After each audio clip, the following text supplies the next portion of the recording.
En Égypte, les autorités veulent donner un nouvel élan à l'économie. Au cours des 4 prochaines années, le gouvernement ambitionne d'attirer 60 milliards de dollars d'investissements directs étrangers.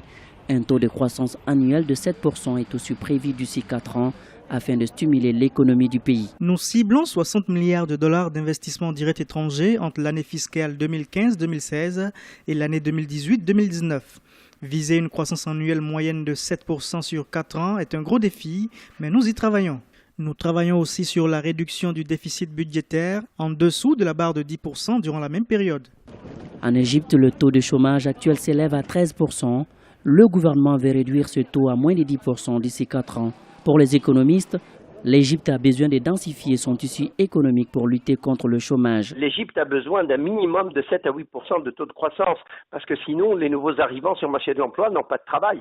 Puis on espère que l'Égypte avance maintenant vers la dignité économique, créer de la richesse vraie. Deuxièmement, la répartir de manière équitable. Voilà où le peuple égyptien attend l'Égypte, voilà où les partenaires de l'Égypte l'attendent dans l'utilisation de ces investissements directs étrangers qui, nous l'espérons, ne seront pas en train de rebondir sur l'Égypte pour aller vers d'autres destinations des pays du Nord. Avec plus de 6 millions de salariés dans le secteur public, l'Égypte souffre d'une bureaucratie excessive qui pèse sur le budget de l'État.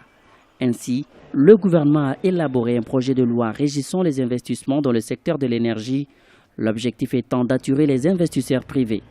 Un autre projet de loi a été élaboré permettant aux fonctionnaires de partir à la retraite anticipée à l'âge de 55 ans au lieu de 60 ans.